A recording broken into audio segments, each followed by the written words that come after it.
Hey, what's up there, YouTubers? It's me again, Brian, aka Gamer55551, and I am back with a My 2 Cent Nintendo/gaming video for this week, for the week of October 4th to the October 6th.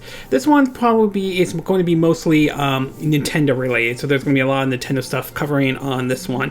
I mean, this is a Nintendo related one. We're going to cover basically 4 stories, which is basically the Nintendo Treehouse, which had 2 events, Hyrule Warriors Age of Calamity and Pikmin 3 Deluxe.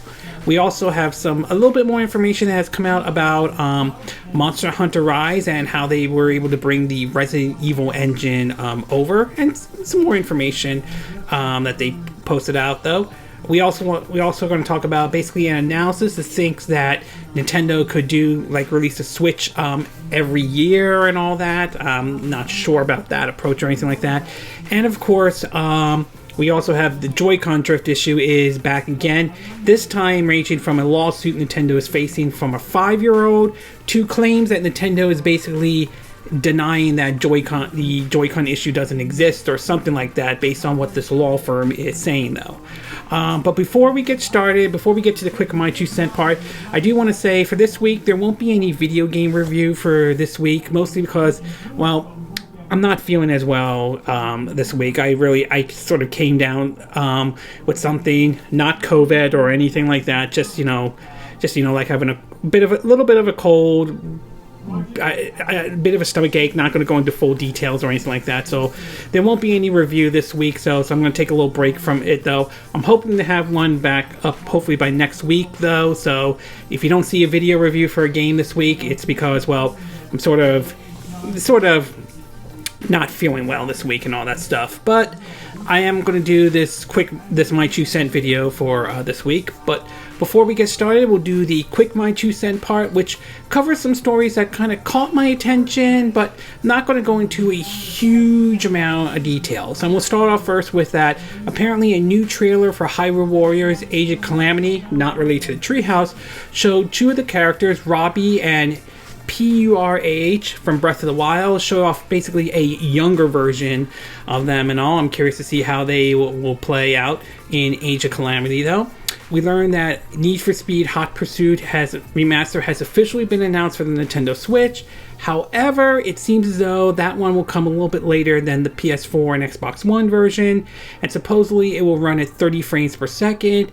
I believe 1080p when docked, 720p undocked, which I'm not 100% sure, but assuming that's true, it's all fine and all, but I find it amazing that you can only get it at 60 frames per second compared to what Burnout Paradise was in either way though.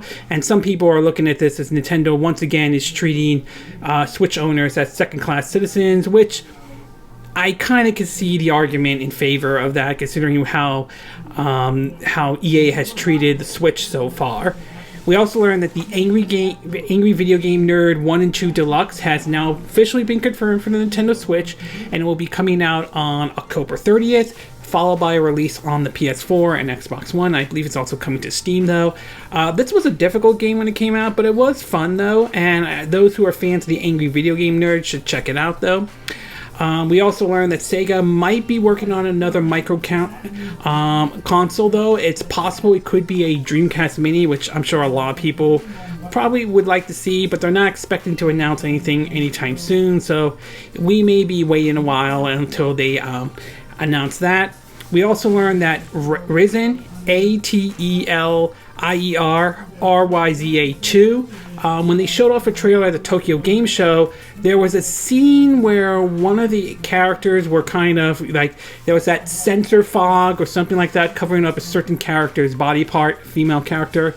This led to the impression that this game would be censored in the West though, but Koei Tecmo has come out and confirmed that is not going to be the case though.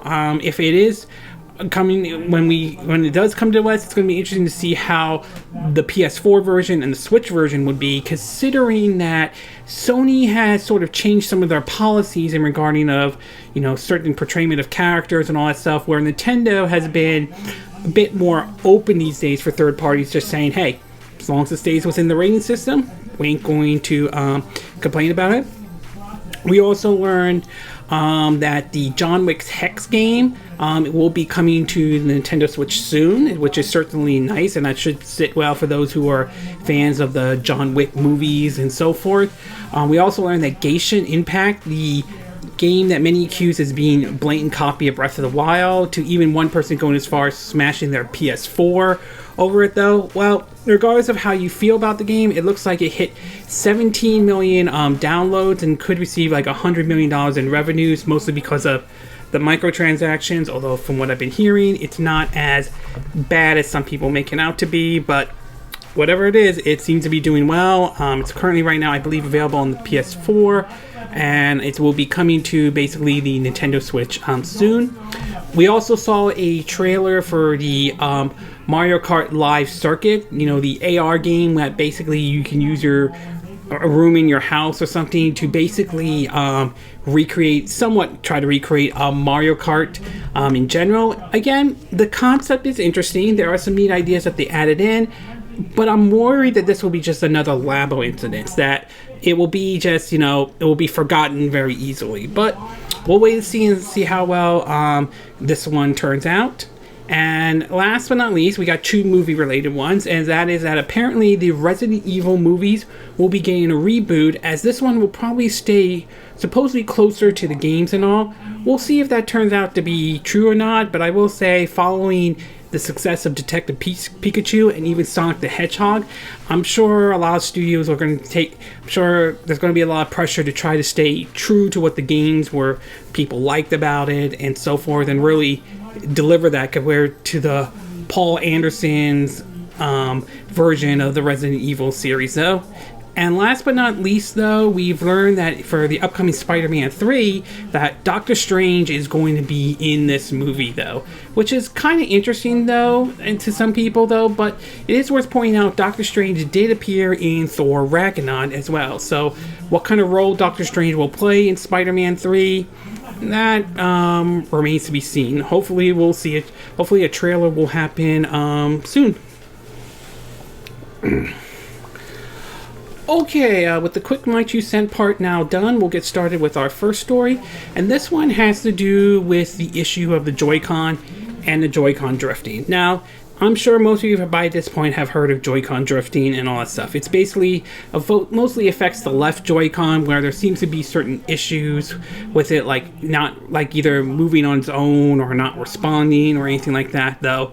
While I have never experienced Joy-Con drifting based on the Nintendo Switch I've had since like March of 2017, though, that's not to say that I am denying the issue doesn't even exist or anything like that. There's no doubt that it probably does exist, though, but I don't know how widespread it is. Well, apparently it seems that a law firm has basically jumped in and will work with folks who have been given defected Joy-Cons, even going as far as making the claim that Nintendo has pretty much denied its existence or anything like that.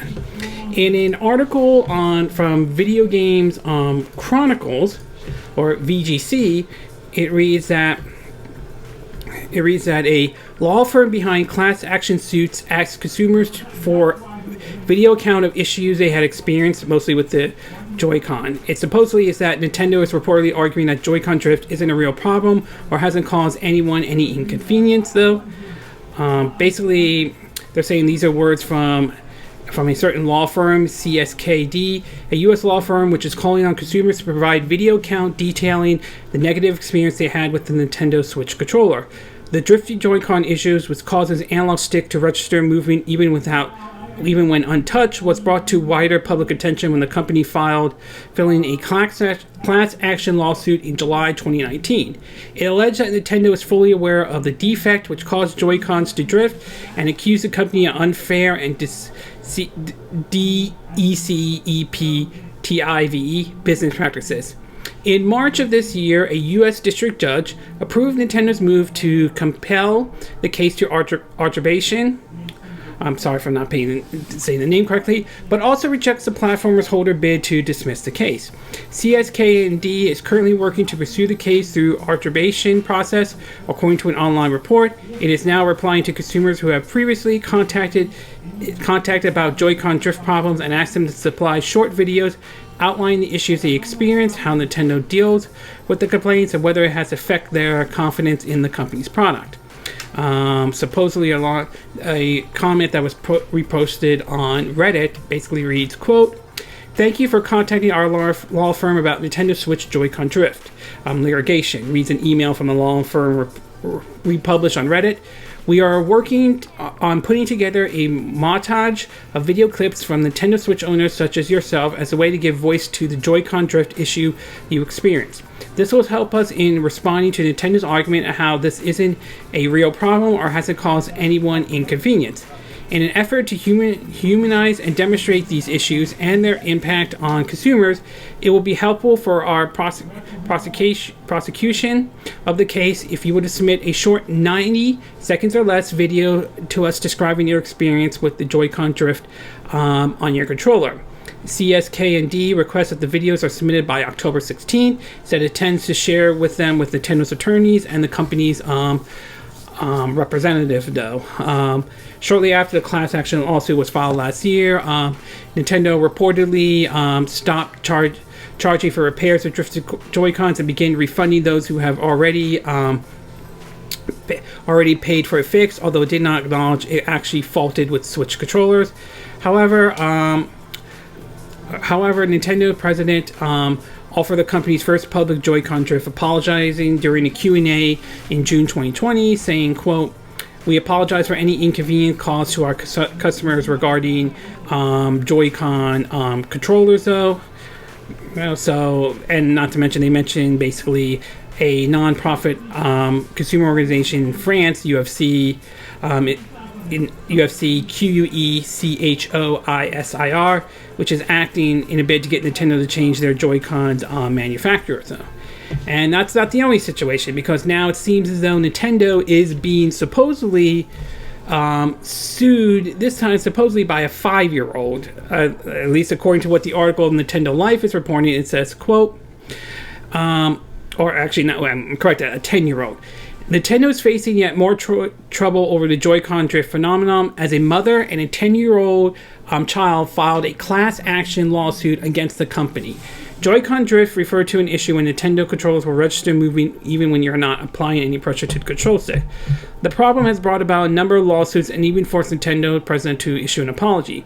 As reported by Wire, this latest lawsuit has been filed by a woman and her son who say that Nintendo hasn't done enough to fix an issue it is well aware of. This woman explains that the family console was purchased in December 2018. When Joy-Con drift issues started to appear within a month. Within a year, the Joy-Con drift became so pronounced that the controller became inoperable for general gameplay use, the complaint said. A second set of Joy-Con controllers were purchased, but several months later they faced the same issue, though. Supposedly, the plaintiff are basically asking for about $5 million in damage, though.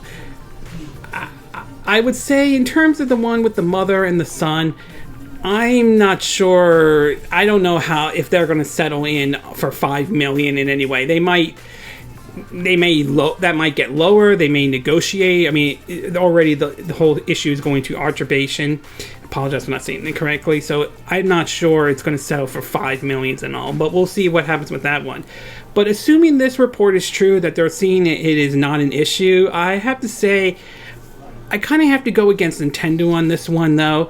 Again, like I said, I haven't experienced any Joy-Con drift or anything like that, but I'm not going to deny the fact that the issue does exist. And for Nintendo, assuming this is true, them denying that this even exists is, well, as cruel as this may sound, I would say that's kind of a brain-dead opinion or a brain-dead decision to make, to declare that the Joy-Cons drift isn't a really big issue when we're hearing people who are having issues with the Joy-Cons and all. Now, as I said before, I haven't seen it become widespread, or I haven't heard anything that's become a major issue. I mean, the Switch continues to sell very well and all that stuff, but like I said before, there's no denying that this issue does exist. So overall, it's more headaches for Nintendo if this is true that they don't see it as an issue.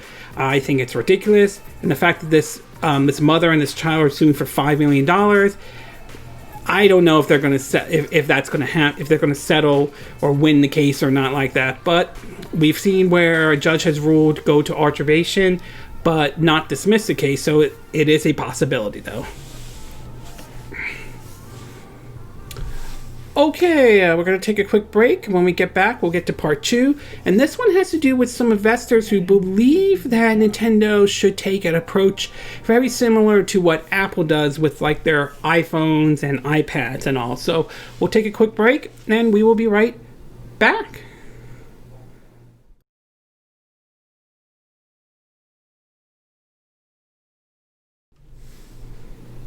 Okay, and we are back with part 2 of our My 2 Cent video for this week. And for this one, we're going to be taking a look at a interesting comment made by a lot of investors that have, or should I say analysts to be exact, about the future of the Nintendo Switch and all. Now, I've said this before and I'll probably say this again though, there's no denying the fact that the Switch is doing very well for Nintendo. They have certainly bounced back from the days of the Wii U and so forth.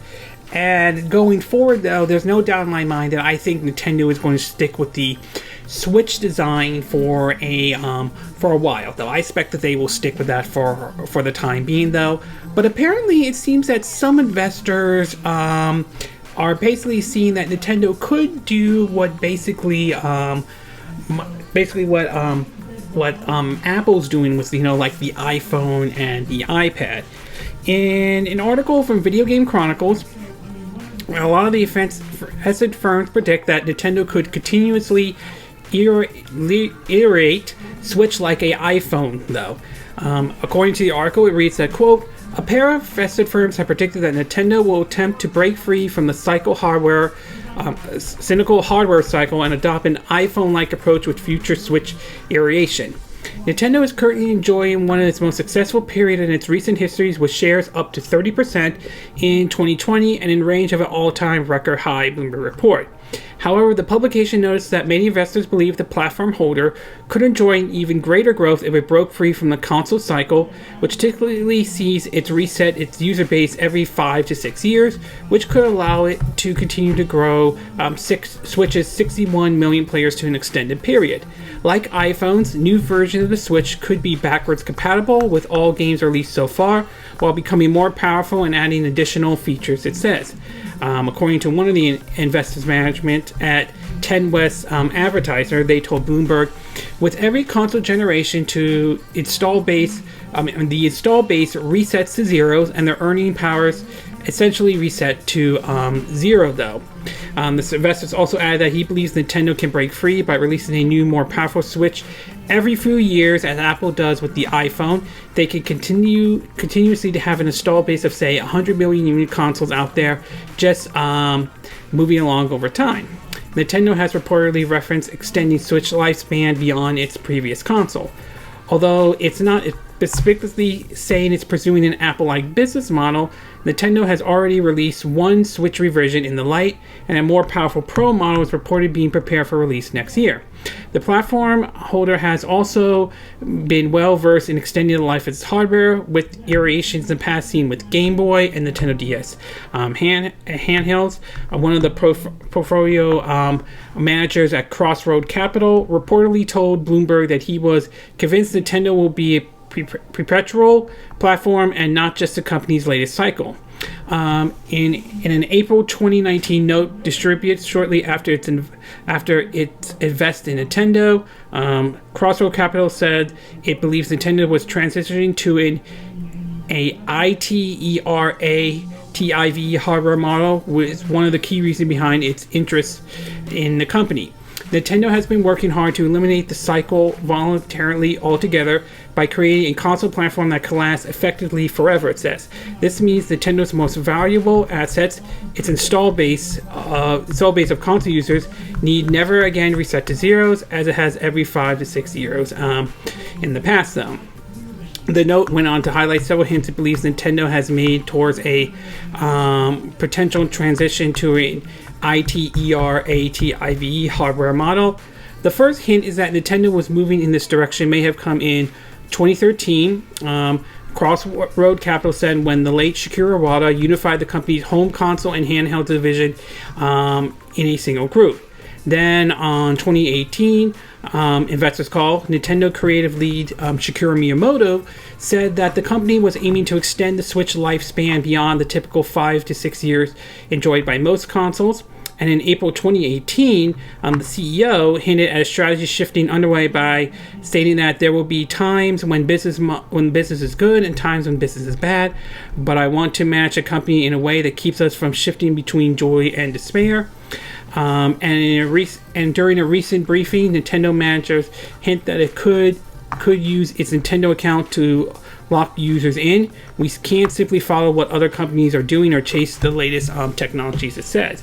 And I think another investor, and an article from from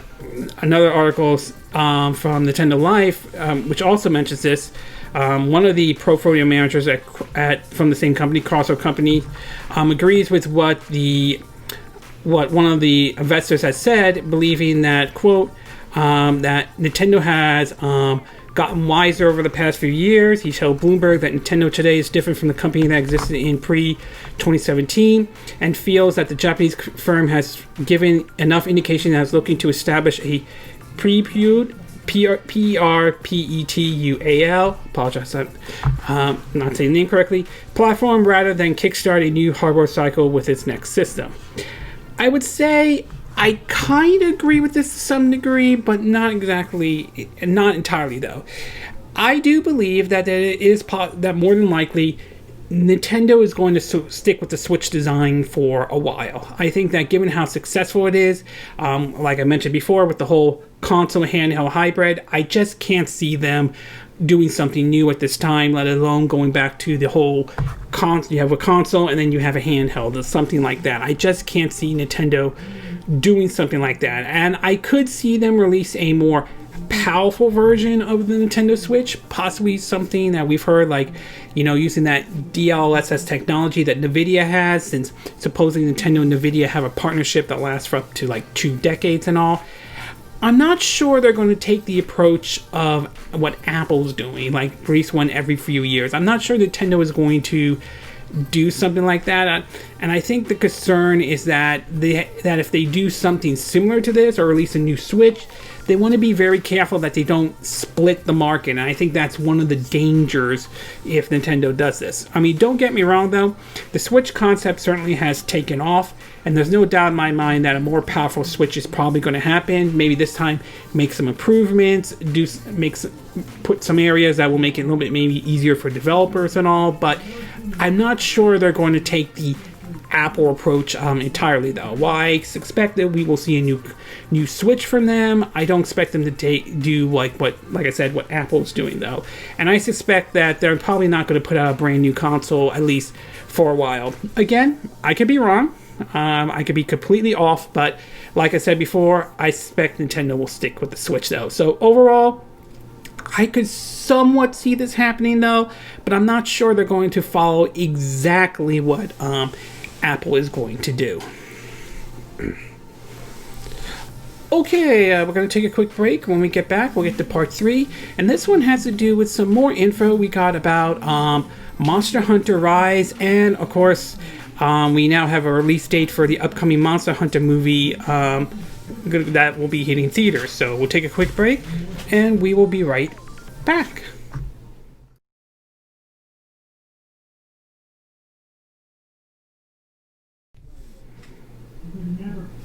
Okay, and we are back with our third part of our My 2 Cent video for this week. And for this one, we're going to be taking a look at more information that has come out about Monster Hunter Rise, and apparently a release date for the upcoming Monster Hunter movie though. So most of you who saw the direct mini or the direct presentation, all that stuff, the big surprise was basically Monster Hunter Stories 2, but the biggest one was Monster Hunter's Rise though. And that was probably the big one for a lot of people. Many people thought was Capcom never going to bring Monster Hunter World over, but instead we got basically excuse me, basically we got like a brand new, like a whole new original Monster Hunter game. And apparently more and more information has started to come out about it though. Some of the information we learned, some of it was from Eurogamer that recently revealed a couple of things about it though, as the fact that the game was in development for 4 years and all that stuff. It started before Monster Hunter World came out, but supposedly they talked to the Monster Hunter World developers and sort of exchanged some ideas and all that stuff. Other information is basically there's about, I think like there are about 14 weapons in the game, but each weapon will be added to the wire bug action. And speaking of which, about the wire bug, they talked about how like the wire bug was sort of began as a way to introduce an element that ties to the main part of the action story. It feels good to simply move around, since you can basically go wherever you can see, explore, and traverse are fun as well. And judging by that trailer though, that is definitely something I'm very curious to see how the wire bug, or what's it called again? Let me look it up. Yeah, the wire bug, how that's going to be used in the main game and all that stuff. We also learned another couple other things, such as skippable cutscenes though. Like they saying that will no longer prevent you from joining multiplayer quests like you did in Monster Hunter World. You can also rewatch the cutscene, freedom of movement, and all that stuff. They also talked about new icon designs, no voice chat and anything like that, and no prowler mode. That was from Monster Hunter Generation. The big one for me was basically how they were able to get basically the Resident Evil engine to run on the Nintendo Switch. And in an article from MyNintendo.com, this was during an interview with Eurogamer though. Basically one of the questions asked was, quote, "It's quite awesome that quite awesome that you've gone with the Resident Evil engine as well. It's a fantastic engine and that works wonders on Capcom titles in recent years. How much of a challenge was it getting that on Switch?" One of the folks who working on it though working on Monster Hunter Rise says, quote, "It was definitely a new challenge for us. As you mentioned, it was indeed our first time bringing a Resident Evil engine, RE engine, title onto the Switch. So a lot of background technical engineering work needed to be done just to achieve targeting a new hardware platform. Of course, being an internal Capcom engine, that means we had the benefit of all the expertise and knowledge of our engine engineers to handle. They worked very hard getting the engine working for us and ensuring that we could take the game's content, which involves these non-strictly open worlds per se, but large maps with no loading areas between them. Having those work seamlessly while wishless, maintaining the graphic quality. We wanted to keep that stuff in without affecting performance, and having a frame rate be something that could be achieve our target. A lot of all that stuff was difficult balance to achieve, but I think that the team has really pulled it off, targeting a comfortable 30 frames per second wishless, while also making the game look as good as it does, and pushing the power of the Switch as much as we can. It's been a challenge, but the rewarding rewarding experience. And they asked about whether or not will like other titles be using the Resident Evil engine, or Monster Hunter will be using it going forward. One of them said, quote, "Actually, putting aside Monster Hunter as a series, the RE engine is Capcom's latest up-to-date eternal engine, and yes, I think our goal overall is to have as many of our games as possible eventually running on our engine." So it's very impressive that they managed to get the Resident Evil engine running, and it looks like this is basically the real Resident Evil engine that powers games like Resident Evil 2 Remake and Resident Evil 3 Remake, and even the Resident Evil 7 and upcoming Resident Evil 8, or Village to be exact. And it does kind of make you wonder a little bit, does this mean we could start seeing those games make their way over to the Switch? Now, I'm not saying it will happen, but there's always a possibility. Or they could pull a Monster Hunter Rise and do something like Resident Evil 3 Revelations, which I certainly would be okay with, to be exact. But still, it is impressive they got this engine running. It's been, make no mistake, it's been very impressive to see a lot of the Capcom's games run on this engine, including games like the Devil May Cry 5, which has been very impressive.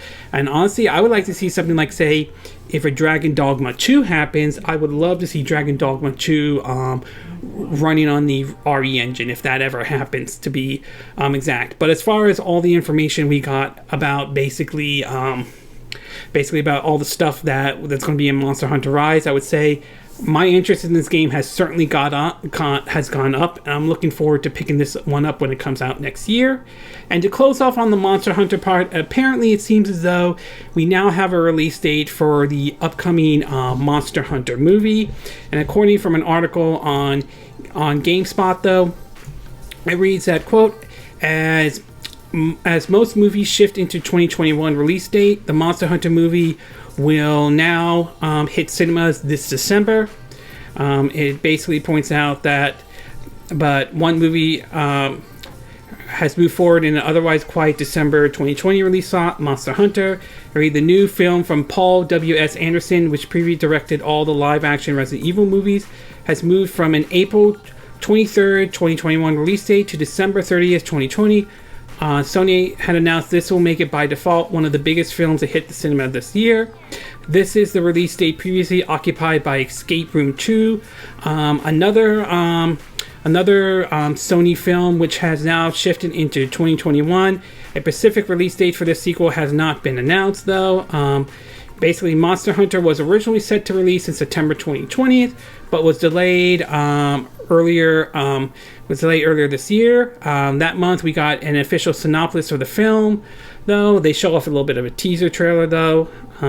And honestly, I really don't have a lot of hope for this movie, to be exact, though. I mean, after seeing what Sonic the Hedgehog was able to pull, though, I just don't have a lot of faith in this one. Now, it's possible it could be good. I'm not going to completely dismiss it or anything like that, but judging by what the teaser trailer has shown, not really sold on it, though. So we'll have to wait and see, though. We'll be interested to see what the response are from the critics to maybe even their user reviews. I'm a little iffy about user reviews because we've seen cases where some of them have review bombed movies, TV shows, or video games, but I don't believe all user reviews are like that. I believe that there are those who do put up a fairly good and honest reviews and so forth. So we'll have to wait and see. But overall, Monster Hunter Rise, I'm definitely looking forward to this one. Nice to hear more information, especially hearing that the Resident Evil engine is being used to power this, and it's going to be interesting to see how this engine works on the Nintendo Switch. The Monster Hunter movie, not so much. At least for me, though. Okay, we're going to take a quick break, and when we get back, we'll get to our fourth and final part. And this one has to do with Nintendo Treehouse not only showing off but two games, though. Hyrule Warriors Age of Calamity and Pikmin 3 Deluxe. So we'll take a quick break, and we will be right back.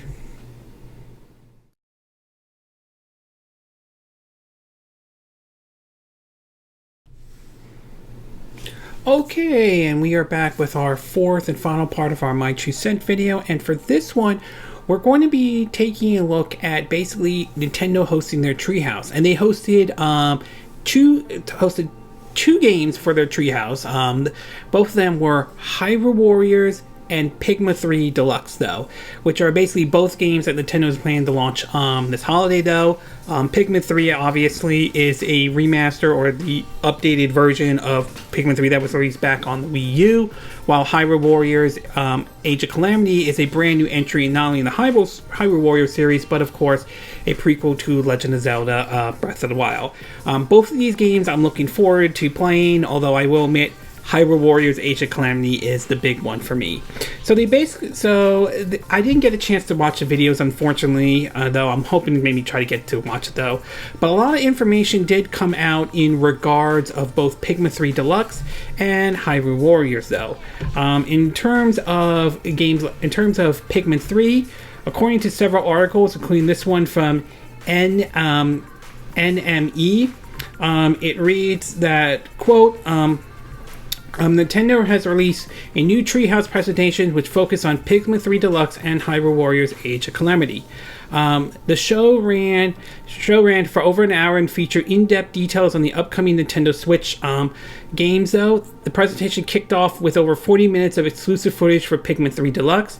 Nintendo showcased features such as the story's co-op mode, new side missions, and a competitive mode, bingo battle. This multiplayer mode is a one-on-one verse match where players fill up a bingo card by collecting various items in the area, though.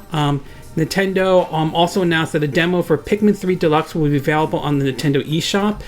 It was available yesterday. You could probably download it now. Basically, they said that, quote, players who complete the demo will be eligible to unlock and play the ultra spicy difficulty mode when the full game launches on October 30th for the Nintendo Switch. So certainly nice to hear some of the more story content and side missions in this, though. I'm very curious to see how this game will play, basically even using with the Joy-Cons, to be exact. So I'm going to be willing to try that one out with both the Joy-Cons and, the traditional like Pro controller and all. But I will say Pikmin 3 is definitely on my radar. I am hoping this game fares better. Hopefully this one does better on the Nintendo Switch. We've seen a lot of Wii U titles done well that made their way to Switch and have done well. And who knows? Maybe this one will find success like New Super Mario Bros. U Deluxe did. Luigi's Mansion 3, which was a niche title, managed to do very well on the Nintendo Switch. Animal Crossing is a good example as well. Another title that's often viewed as niche. Now look how well that has exploded. To even Fire Emblem Three Houses. Look how well that game has done. Not to mention winning an award at the Video Game Awards and all that stuff, and now has become a stable franchise. So I'm hoping Pigma will be able to follow in suit with those games as well, and maybe, just maybe, it will convince them not only to maybe try to remake or give us like Pigma 1 and 2, but maybe that rumor Pikmin 4 that we've been hearing for some time as well. So hopefully that one does well. Meanwhile, another thing that they showed off was basically more information from Hyrule Warriors Age of Calamity. And the article read that, quote, later in the showcase, Nintendo also dropped new gameplay demonstration for Hyrule Warriors Age of Calamity. The gameplay also focused on two new playable characters, Urbosa and Zelda, while also sharing more footage of previous announced fighter Impa, though. They also showed off with Zelda as well, that they showed showed Zelda was shown using the Sheikah state and various runes to defeat enemies, plus a younger version of Impa was demonstrated using plenty of ninja-like attacks, with enemies being blown away by whirlwind explosions, not really standing a chance, which just shows how fun the characters potentially could be played as while being played with a decent amount of skills, though. Honestly, though, that game is definitely on my radar of one I'm planning to get, though. Like I said before, I enjoyed Hyrule Warriors I definitely enjoyed that game. I thought that was like the best Warriors games out there, with Fire Emblem Warriors basically becoming like the best Nintendo like Warrior games and all that stuff. So that one's definitely on my radar to be picking up for this holiday season. So a lot of stuff they showed at the Treehouse, based on what I've read, definitely sounds promising, though. I'm looking forward to picking up these games when they come out. I know Pikmin 3 will be out, I think, October 30th. I'll have to double check the date, while Hyrule Warriors will be out next month, being very close to the launch of the Xbox Series S and the PS5 and all, but still definitely going to pick up those titles, though. And if Hyrule Warrior Age of Calamity does well, I am hoping that maybe Nintendo and Koei Tecmo could do something with, say, like, take a similar approach that they're doing with Age of Calamity and maybe apply it to, say, like, a Fire Emblem Warrior game. Imagine doing one with an approach similar to Age of Calamity, or why not use another Nintendo-themed Warriors game? I mean, a lot of people would point to, say, like, a Mario might work.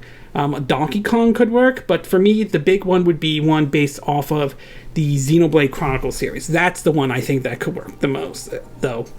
Overall, though, I am definitely pumped and excited for these two games to come out. Pikmin 3, I hope this one does well enough that it becomes a stable series for Nintendo, though. As for Hyrule Warriors Age of Calamity, that's the big one for me, and it's something to keep us occupied while we wait for Breath of the Wild 2, or whatever Nintendo is going to call it, though. But overall, I'm definitely looking forward to these two titles to play on my Nintendo Switch. Okay, this concludes this My 2 Cent video for this week. And again, these are my opinion. What are yours? What are your thoughts about the whole issue with the Joy-Con, ranging from supposedly this law firm talking about how Nintendo has dismissed this as an issue, to this mother and the son suing Nintendo for $5 million. Do you think they have a case, or do you think they don't have a case, though? Do you think Nintendo made a brain dead decision not to take the Joy-Con drifting issue serious in any way, or do you think it's sort of being blown a little bit out of proportion? What are your thoughts about some of these investors talking about Nintendo probably doing what Apple's doing and release a different version of the Nintendo Switch every few years? Do you think it's certainly not out of the realm of possibility? Do you think Nintendo should take a route similar to what Apple is doing? Or do you think that they shouldn't take that route at all? Do you think they'll stick with the Switch concept for a while? Or do you think that there will be a point where they'll go to a brand new concept, though? What are your thoughts about some of the information about Monster Hunter Rise, though? Are you still pumped for this game to come out? Are you pleased to hear how they were able to get the Resident Evil engine running on the Nintendo Switch with this game? Do you think this could open the door to other games running on the RE engine onto Nintendo Switch, like Resident Evil Remake 2 and 3, 7, possibly 8? Or do you think it's possible we could see something similar to Monster Hunter Rise, like, say, Capcom bringing Resident Evil Revelation 3 over to the Nintendo Switch? And what are your thoughts about the release date, especially for the upcoming Monster Hunter movie, though? Are you looking forward to seeing this, or is this one a complete pass and all? And what are your thoughts about the Nintendo Treehouse, where they showed off Pikmin 3 Deluxe and Hyrule Warriors? Are you excited for both of these games? Are you looking forward to picking them up? Or are you looking forward to picking up just one of them, though? Is Pikmin 3 worth a revision? Or revised, give it another chance on the Nintendo Switch? Is Hyrule Warriors Age of Calamity something you are definitely looking forward to picking up? Do you think it will be like a cut above other Warrior games that have come out? Do you agree with what I said in this video? Do you disagree? Do you have a difference of opinion? As always, sound off in the comment section below. Let me know what you think. And if you like this video, I hope you hit the like button. I would appreciate it. And I hope you do subscribe to my YouTube channel. If you do, excuse me. If you do, make sure you hit the bell icon for notifications of any new videos I put up. Also, feel free to share this video if you want to, and feel free to donate to my channel if you like. You could do it through PayPal me or Patreon. Links will be in the description of this video. And I will see you again next time when I do another video. Hopefully that'll be soon. Until then, from Southern California, I wish you all a good day then. Bye!